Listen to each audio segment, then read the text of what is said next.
yaşasın cehennem. Zalimler için yaşasın cehennem. Zalimler için yaşasın cehennem. Tekbir! Allahu Ekber. Tekbir! Allahu Ekber. Tekbir! Allahu Ekber. Allahu Ekber! Allahu Ekber! Allahu Ekber! وينصرك الله نصرا عزيزا هو الذي أنزل السكينة في قلوب المؤمنين ليزدادوا إيمانا مع إيمانهم ولله جنود السماوات والأرض وكان الله عليما حكيما.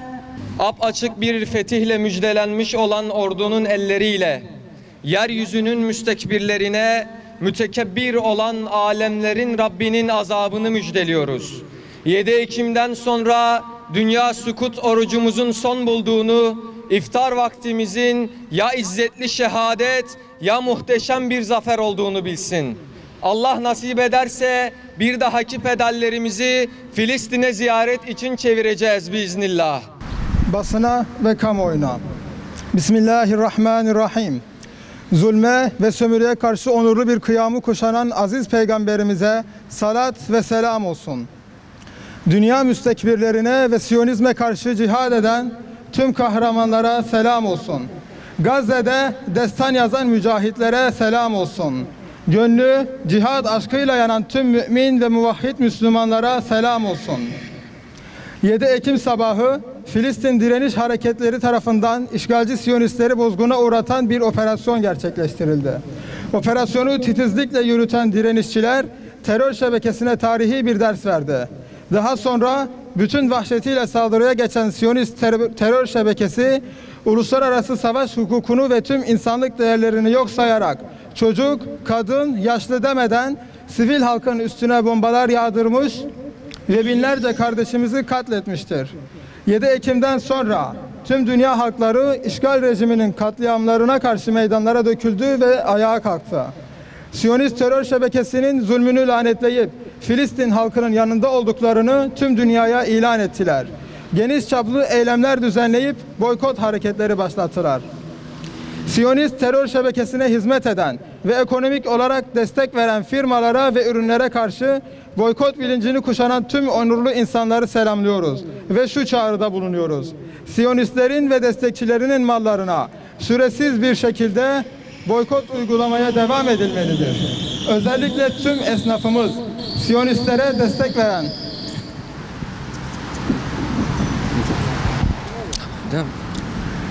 özellikle tüm esnafımız diğer mikrofon nerede? Burada. Ver abi. Al İhsan. Al devam et şunu. Aç. Elini üzerine katırsak açık. Tamam. Tamam. Işık yapabilir. Çok yaklaştırmayın birbirine bunlara. tamam. Özellikle tüm esnafımızı Siyonistlere destek veren firmaların mallarını alıp satmamalıdır. Filistin halkının haklı mücadelesini her mecrada duyurmak ve savaş meydanlarında Filistin direniş hareketlerinin yazdığı kahramanlık destanını, işgal ordusunun perişanlığını ve askeri aziyetini dünyaya duyurmak için vicdan sahibi herkesi mücadeleye devam etmeye çağırıyoruz. Meydanlar boş bırakılmamalıdır. Sosyal medyada Siyonistlerin oluşturmak istedikleri algılar ile mücadele edilmelidir. Unutulmamalıdır ki yapılan her eylem değerlidir ve mücahit kardeşlerimize moral kaynağı olmaktadır. Filistin halkının ve Filistin direnişçilerin her türlü ihtiyaçlarını karşılamak Müslümanların ve insanlığın üzerine bir vazifedir. Bu vazifeyi ve sorumluluğu yerine getirmemek büyük bir vebaldir. Filistin halkının ve Filistin direnişçilerin ihtiyaçlarının karşılanması için tüm Müslümanları direnişe maddi destek sağlama konusunda devama çağırıyoruz. Hükümetten somut adım beklentilerimiz de sürmektedir. Bu kapsamda İncirlik ve Kürecik askeri üsleri başta olmak üzere ülkemizde bulunan Amerikan üslerinin bütün faaliyetleri saldırılar devam ettiği sürece durdurulmalıdır. En kısa sürede bu üslerin kalıcı olarak kapatılması gündeme alınmalıdır. Türkiye'nin başını çektiği bir yardım koridoru açılmalı, deniz filosu bir an önce yola çıkarılmalıdır. Sadece İslam ülkeleri değil, duyarlı ve vicdan ehli tüm ülkelerin yardım filosuna katılımları sağlanmalıdır. Bu filonun güvenliği de sağlanarak direkt Gazze'ye gidilmelidir. Hava ve deniz limanları Siyonistlerin her türlü gemi ve uçaklarına kapatılmalı, ticari ve askeri faaliyetlerde kullanılmasına izin verilmemelidir. Gazze halkını açlığa, susuzluğa ve ilaçsızlığa mahkum eden Siyonistlere ülkemizden yiyecek, içecek, yakıt gitmesi ayıbına bir an önce son verilmelidir. Türkiye Cumhuriyeti vatandaşı olan Siyonistlerin işgal edilmiş Filistin topraklarına giderek yapılan soykırıma katılmaları engellenmelidir. Gidenler insanlığa karşı suç işlemekten yargılanıp cezalandırılmalı, mallarına el konulmalı ve vatandaşlıktan çıkarılmalıdır. İslam ülkelerin liderlerine çağrımız şudur: Siyonistlerle tüm ilişkilerinizi kesin. İşgalcileri devlet olarak tanımaktan vazgeçin. Bunları yapamıyorsanız bile en azından bu süreçte elçilerinizi geri çağırın. Filistin'e komşu ülkelerin izzetli halklarına şu çağrıda bulunuyoruz. Lübnan, Ürdün, Mısır ve Suriye halkları, Filistin'de yaşanan vahşet devam ettiği müddetçe sınırlara yığılın. Orada nöbet tutmaya devam edin. Yardım ve destek ulaştırmak için gayret edin, bütün yolları deneyin. Buradan Siyonist terör şebekesine sesleniyoruz. Ey Siyonist işgalciler! Şunu unutmayın ki Filistin'de işgal ettiğiniz topraklar Filistinlilerindir. Siz nereden gelmişseniz geldiğiniz ülkelere geri dönün. Çünkü Filistin toprakları asla size vatan olmayacaktır. İşgal ettiğiniz Filistin topraklarında asla güvende olmayacaksınız.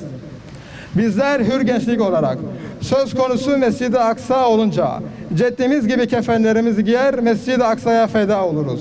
Mescid-i Aksa'nın işgalini sona erdirecek her türlü fedakarlığa hazırız.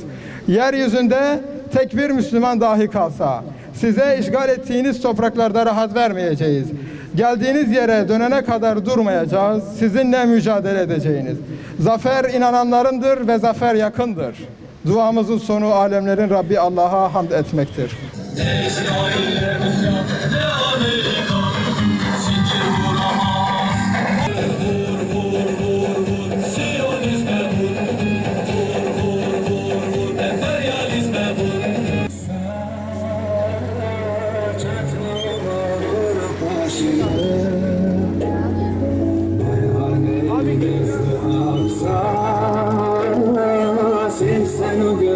Yaşlarını ey şehit reşehli gazim ümmedik tutarsın ey şehit reşehli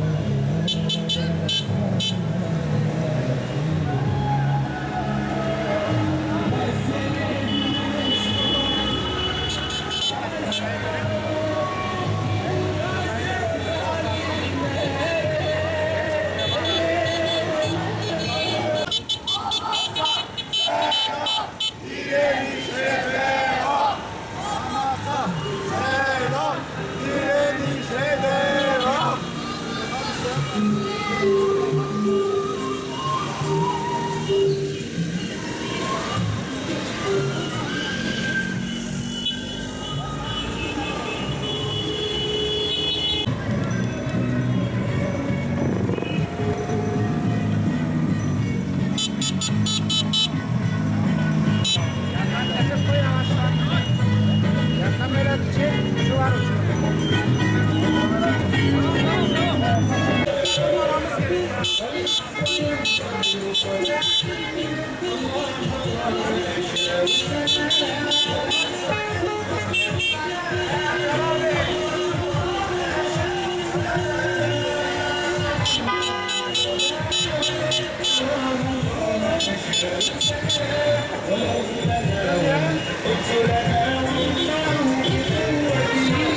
kardeşlerimizi hatırlamak için buradayız.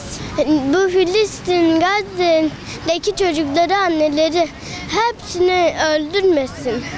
İstemiyoruz artık bunu. Gazze'deki, Filistin'deki çocuklar için burada toplandık. Bisikletlerimizi sürdük. Onlar süremiyor ama biz onlar için sürdük bugün. Ve burada da onların katliamları bitmeyecek sürece de biz de bu meydanlardan çekilmeyeceğiz. Bu meydanlarda olacağız. Gene bisiklet sürmelerimize, toplanmalarımıza devam edeceğiz. Şu an bildiğiniz üzere Filistin'deki zulüm, katliamı gördüğümüz için, yani böyle duyduğumuz için, tanık olduğumuz için bisikletlerimizi aldık. Merkez Cami'de toplandık beraber. İşte bisikletimizi sürdük. İsrail'in bu yaptığı zulümlerden dolayı artık durmasını istiyoruz. İnsani hakların kullanılmasını istiyoruz. Yani Filistin'in, Kudüs'ün özgürlüğünü istiyoruz. Çünkü onlar bizim Müslüman kardeşlerimiz.